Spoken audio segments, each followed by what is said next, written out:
हम आचार्य भर्तृहरि कृत नीति शतकम का अध्ययन कर रहे हैं। अभी तक की कक्षाओं में हम लोग नीति शतकम के 45 श्लोकों का अध्ययन कर चुके हैं, जिसके अंतर्गत मूर्ख पद्धति, विद्युत पद्धति, मानसौर्य पद्धति और अर्थ पद्धति, इनका हम अध्ययन कर रहे हैं। आगे का हम अध्ययन कर चुके हैं, अर्थ पद्धति का अध्ययन चल रहा था। अब देखो आगे 46वें श्लोक से आरंभ करते हैं। आज्ञा कीर्ति पालनम ब्राह्मणानां दानम भोगो मित्र संरक्षणम च येषामेते षड्गुणा न प्रवृत्तः को अर्थस्तेषां पार्थिवोपाश्रयेण। क्या कह रहे हैं यहाँ पे? आज्ञा, यहाँ पे बता रहे हैं कि कैसे राजाओं का आश्रय नहीं लेना चाहिए। इस बात को निरूपण कर रहे हैं यहाँ पे कि जिस राजा में ऐसे गुण नहीं है। कौन से गुण नहीं है?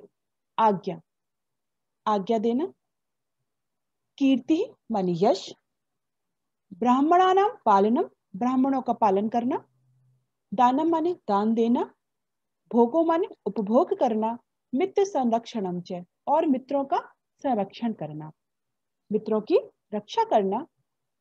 ये शाम माने जिनमें, एते माने ये, षड गुण 6 गुण, ना प्रवृत्तः माने नहीं है, जिन राजाओं में ये 6 गुण नहीं है, को अर्थात तेषां पार्थिवोपाश्रयेण, को अर्थात माने क्या लाभ, को कह अर्थः क्या लाभ, किसमें? तेषां माने उनके, पार्थिव उपाश्रयेण उन राजाओं का आश्रय लेने से क्या लाभ, यानी उन राजाओं के आश्रय में रहने से कोई भी लाभ नहीं है। जिस राजा में ये 6 गुण नहीं है, उन राजाओं के आश्रय में रहने से कोई भी लाभ नहीं है। कौन कौन से गुण? जो राजा आज्ञा देना, जिसका यश नहीं है, जो ब्राह्मणों का पालन नहीं करता है, जो दान नहीं देता है, जो उसकी धन संपत्ति उसका उपभोग नहीं करता है, करना नहीं जानता है, और जो मित्रों की रक्षा नहीं करता है, ऐसे राजा का आश्रय लेने से क्या लाभ, ऐसे राजा के आश्रय में रहने से कोई लाभ नहीं है। ये बात बताई गई है इसमें। आप देखो, तो यानी कह रहा है कि कैसे राजा का लाभ, जिसमें ये सारे गुण हो उसी राजा के आश्रय में रहना चाहिए। तो इससे ये राजाओं को उपदेश देना चाहते हैं कि राजाओं को इन 6 गुणों से युक्त होना चाहिए। जब वो इन 6 गुणों से युक्त होते हैं, तभी वो अपनी प्रजा का सम्यक पालन कर सकते हैं, प्रजा का हित कर सकते हैं, और तभी प्रजा उनसे प्रसन्न रह सकती है। ठीक है, ये बात बताई गई है इसके, राजा को उपदेश दिया गया। अगला श्लोक देखो 47वां। इसमें क्या है? मनुष्य के भाग्य में जितना कुछ लिखा हुआ है वो व्यक्ति को उतना मिलता है, उससे अधिक नहीं मिलता। इस बात को बहुत ही सुंदर तरीके से समझाया उदाहरण दे करके। इसलिए क्या करना चाहिए? व्यक्ति को अभिमान नहीं करना चाहिए। जिसके पास जितना है उसमें अभिमान नहीं करनी चाहिए, और जिसके पास यदि कम है तो उसे दुखी नहीं रहना चाहिए, संतोष रखना चाहिए। हाँ, ये नहीं है कि उसी में उसके लिए प्रयास करते रहना चाहिए, महत्वाकांक्षी होना चाहिए, लेकिन ये नहीं कि उसी में अपने बहुत अधिक कष्ट भोगता रहे कि मुझे पास ये नहीं है या उसके पास ये है।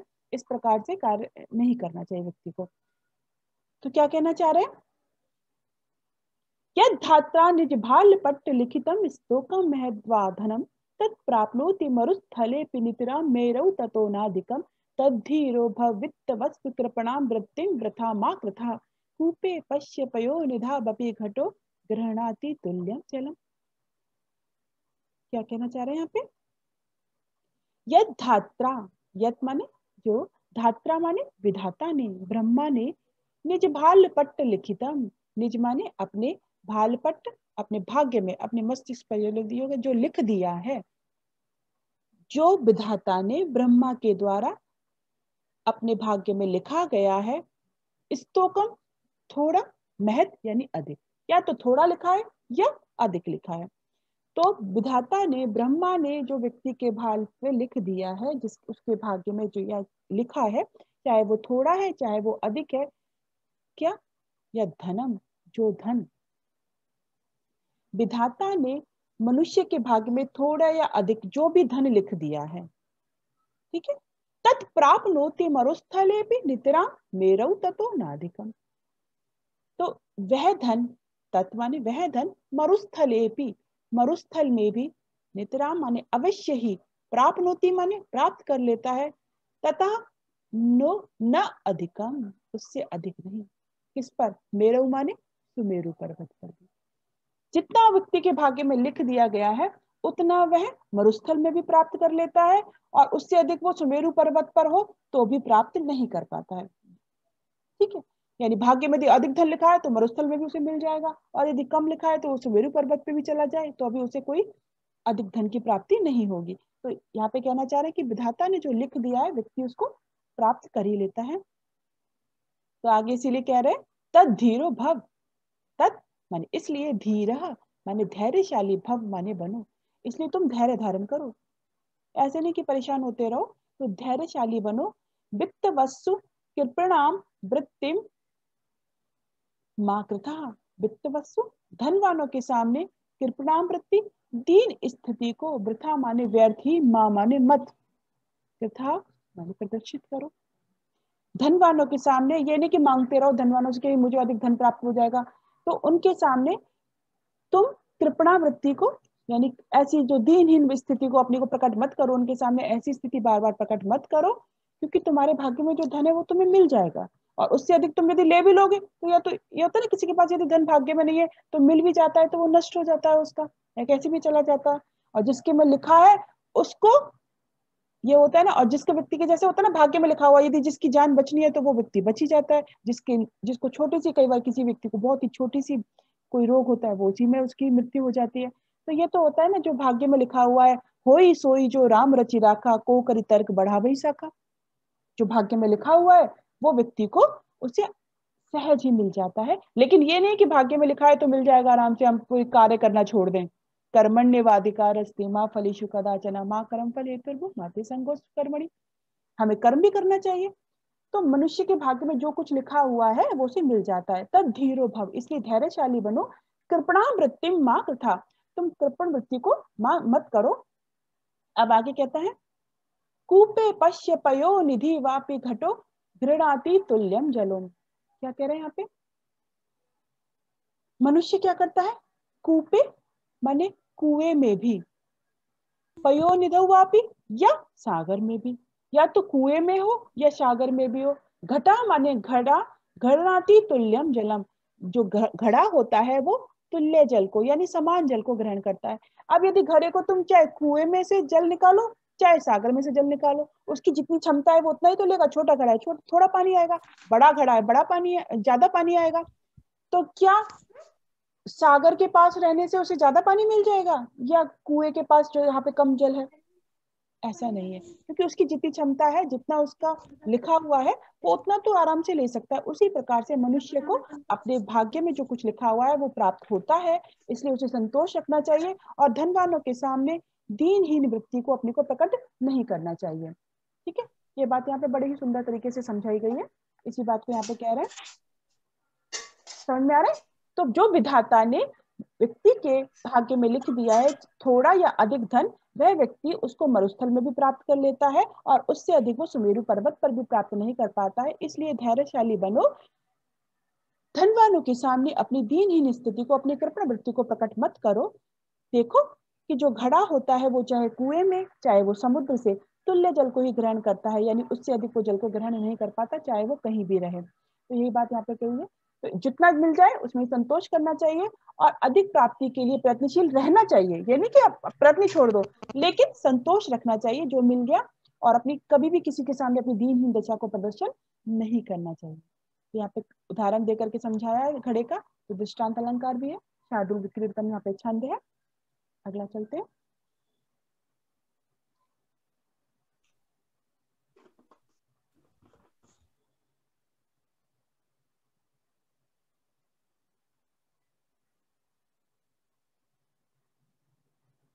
त्वमेव चातको आधारो सीति केशाम न गोचरः किम किम बंबोधवरास्माकं कार्पण्योक्तिम प्रतीक्षसे।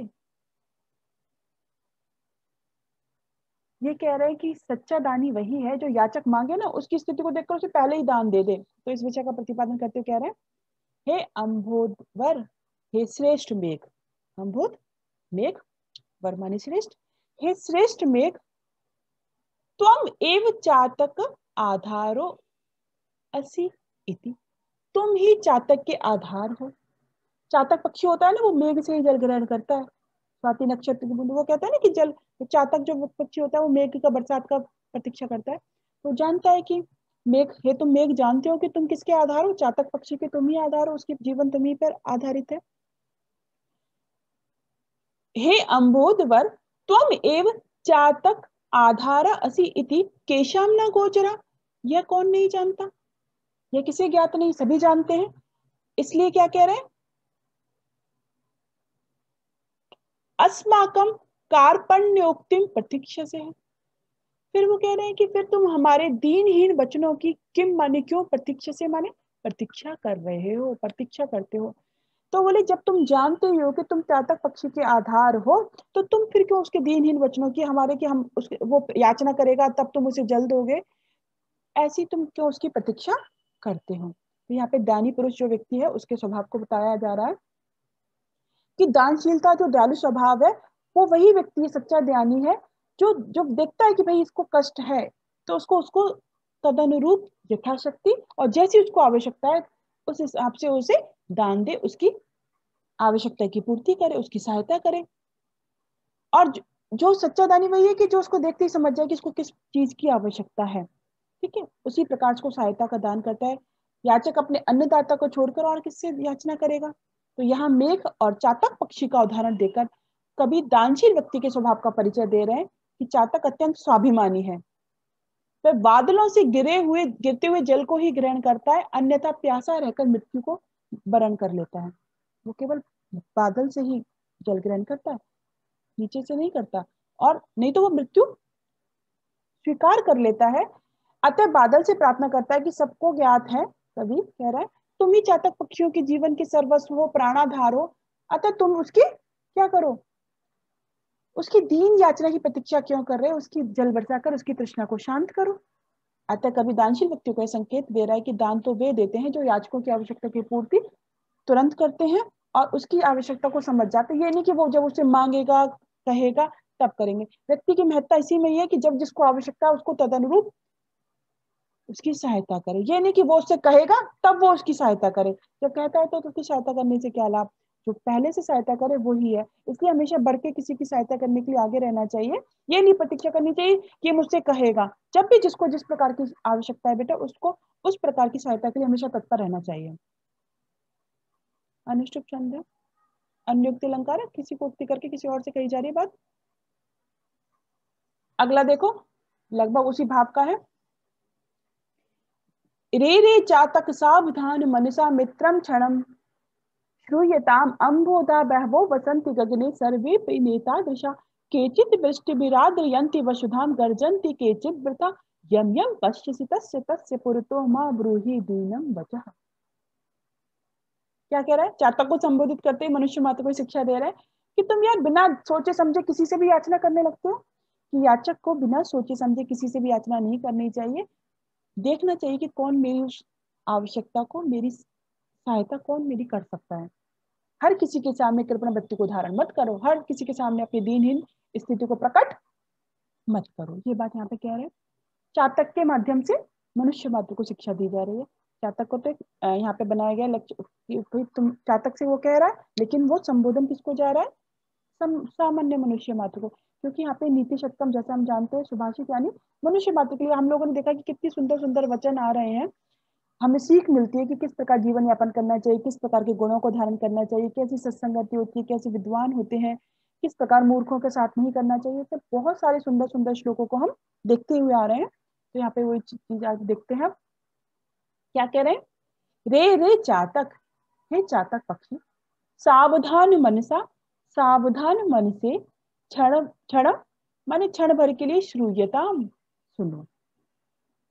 हे पक्षी, और कैसे हो तुम, रे रे चातक सावधान मनसा मित्र क्षणम श्रूयताम, हे मेरे मित्र, रे रे मित्र चातक, हे चातक पक्षी, हे मेरे मित्र चातक, तुम सावधान मन से सुनो।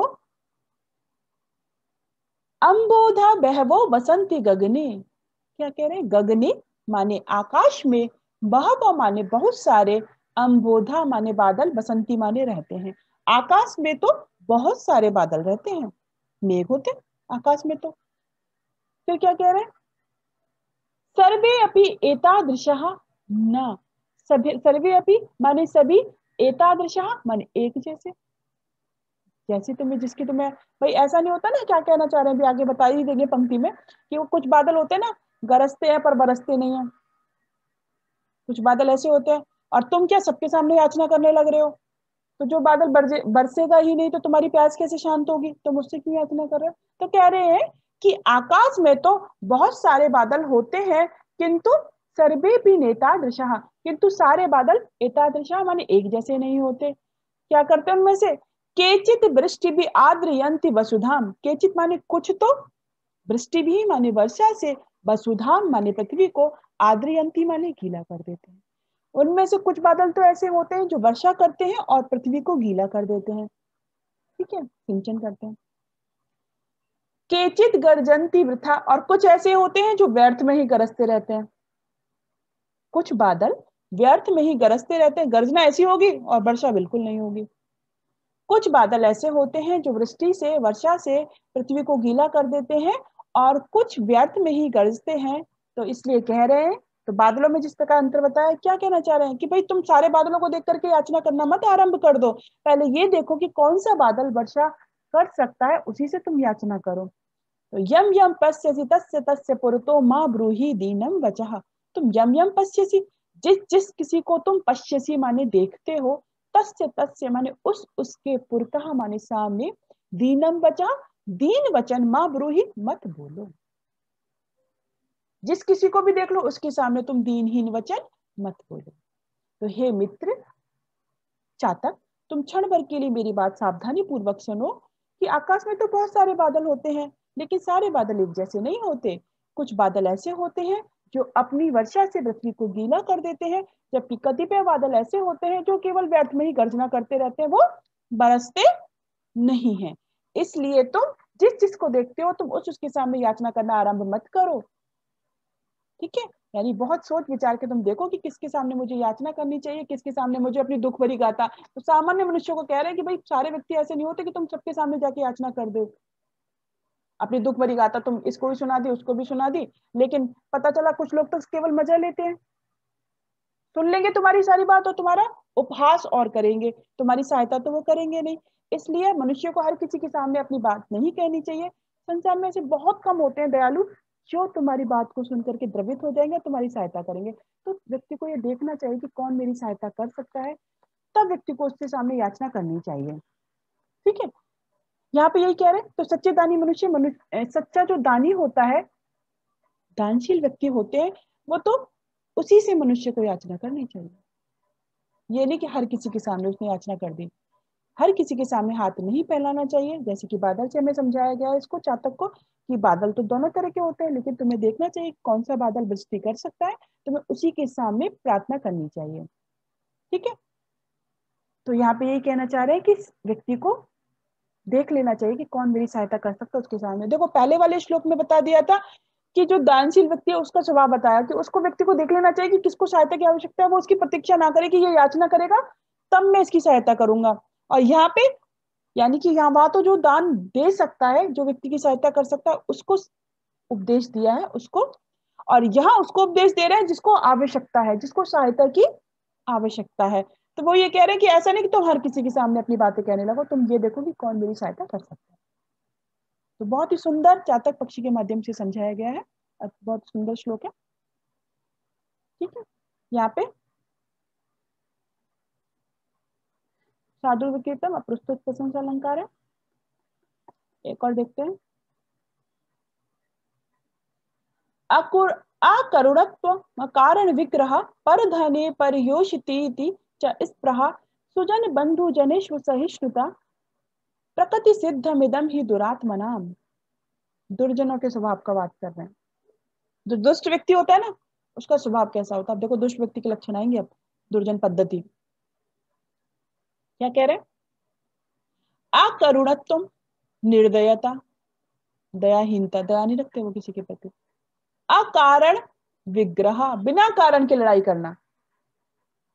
कारण हो तो लड़ाई करे तो समझ में आता है, लेकिन वो तो बिना कारण, वो कारण ढूंढते रहते हैं कि कैसे भी कैसे मैं इससे अटकूं, ये मुझसे लड़ाई करे, तो बिना कारण के लड़ाई करना। पर धने, दूसरे के धन में, और परयोषिति माने दूसरे की स्त्री में, स्प्रहा माने इच्छा रखना। हमेशा दूसरे का धन प्राप्त करना चाहते हैं, दूसरे की स्त्री में वो इच्छा रखते हैं। सुजन बंधु जनेशु, सज्जनों और बंधुजनों के प्रति असहिष्णुता। देखो सुजन बंधु जनेशु असहिष्णुता, यहाँ पे संधि हो रही है तो बंधु जनेशु और असहिष्णुता निकलेगा। तो सज्जनों तथा बंधुजनों के प्रति असहनशीलता। प्रकृति सिद्धम ही दुरात्मनाम, यह तो दुरात्मनाम माने दुष्ट जनों के, ही माने निश्चित रूप से क्या है बेटा, प्रकृति सिद्धम, स्वभाव सिद्ध लक्षण है। तो दुष्ट व्यक्ति होगा ना, उसका स्वभाव सिद्ध लक्षण है। समझ जाओ ऐसा व्यक्ति है तो वो दुष्ट ही है। दुष्ट व्यक्ति के स्वभाव में सिद्ध है कौन कौन से? दयाहीनता, किसी के प्रति दया नहीं रखना, अकारण ही बिना किसी कारण के लड़ाई झगड़ा करना, दूसरों के धन तथा स्त्री में इच्छा रखना, सज्जनों के प्रति, वो सज्जन व्यक्ति होता है ना उसको हमेशा कष्ट पहुंचाएंगे, उसके प्रति असहनशील रहेंगे, उसको देख नहीं पाते उसकी उन्नति आदि को भी, सज्जनों के प्रति, तथा बंधुजनों के प्रति भी कैसे रखना, असहनशीलता का व्यवहार करना। निश्चय ही दुष्टों के ये स्वभाव सिद्ध लक्षण है, दुष्ट व्यक्तियों के ये स्वभाव सिद्ध लक्षण है। तो दुष्टों के स्वभाव में ये 5 बातें बेटा स्वभावते ही है। व्यक्ति का स्वभाव होता है ना, कई बार कहते हैं कि ये व्यक्ति ऐसा है, वो स्वभाव है, वही वो बदल नहीं सकता। कौन कौन सी? निर्दयता, बिना कारण के लड़ाई करना, दूसरों के धन के प्रति लालच रखना, दूसरे की स्त्री को प्राप्त करने की इच्छा रखना, सज्जनों के प्रति, अपने सगे संबंधियों के प्रति ईर्ष्या भाव रखना। ये दुष्टों में दुर्गुण जन्म से ही पाए जाते हैं, जन्म सिद्ध है उनके। अतः क्या सीख देना चाह रहे हैं यहाँ से? कैसा आचरण करना चाहिए? नहीं, ये कहना चाह रहे हैं कि ये दुर्जन होते हैं और इन दुर्जनों से हमेशा दूर रहना चाहिए, इन दुष्ट व्यक्तियों से दूर रहना चाहिए, इनका कभी साथ नहीं करना चाहिए, क्योंकि ये तो ऐसे ही हैं, जन्म सिद्ध है और तुम चाहो तो बदल नहीं पाते। जैसे होता है ना कि यहाँ पे अभी आगे और समझाएंगे कि दुष्ट व्यक्ति का स्वभाव से बदलना, और अभी दुष्टों के और भी सारे गुण बताएंगे। तो ऐसे दुष्ट व्यक्ति से, तो जैसे कि मैं आप लोगों को पहले भी बता चुकी हूँ कई बार कि आप लोगों के पाठ्यक्रम में जो नीति शतकम है या आप लोगों का जो प्रश्न पत्र है वो वस्तुनिष्ठ प्रकार का आता है, ऑब्जेक्टिव टाइप आपके प्रश्न पत्र होता है। तो आपको व्याख्या विशेष, वैसे तो बेटा सबको व्याख्या विशेष देखनी चाहिए कि क्या संदर्भ है, क्या प्रसंग है, क्या व्याख्या है, क्या उसमें विशेष है, क्या व्याकरणात्मक टिप्पणी है, छंद अलंकार सारी चीजें। लेकिन आप लोगों को छंद अलंकार ये सब चीज पूछ सकता है, श्लोक में पूछ के इसमें कौन सा छंद है, कौन सा अलंकार है। और विशेष बात इसके अंतर्गत, जैसे कि मान लो तुमसे पूछ लिया जाए इनमें से दुर्जनों के कौन से गुण है, तो 3 तो उसमें से दुर्जन के गुण दे देगा, वो एक हो सकता है सज्जन का दे दे, सामान्य व्यक्ति का दे दे, तो तुम्हें ये पहचानना आना चाहिए। तो इस प्रकार से हम पढ़ेंगे। और मैंने तुम्हें कहा भी जैसे हमारा ये होगा, मैंने तुम्हें पहले भी समझाया था, पेपर शेयर किया था, पुनः फिर हम लोग अंत में एक बार प्रश्न पत्र शेयर करेंगे कि किस प्रकार के प्रश्न अभी रिसेंट जो पेपर हुआ है उसमें आए हैं। तो इस प्रकार से तुम्हें एक एक श्लोक को देखना है कि दुर्जन व्यक्ति का स्वभाव क्या है, ये दुर्जन का कौन कौन से गुण है, सज्जन के कौन कौन से गुण है, चातक से क्या कहा गया है, दानी व्यक्ति कौन से होते हैं, दानी का स्वभाव कैसा होना चाहिए, याचक को कैसा स्वभाव होना चाहिए। तो ये सारी चीजें तुम्हें अच्छे प्रकार से समझनी है और उसी में से आप लोगों को चॉइस करनी पड़ेगी। तो आपके सामने ऑप्शन तो रहेंगे, लेकिन यदि आप पढ़े हुए होंगे तो आप उसको सही करेंगे बिल्कुल। तो आज की क्लास हम यही तक रखते हैं, आगे हम नेक्स्ट श्लोकों का अध्ययन करेंगे।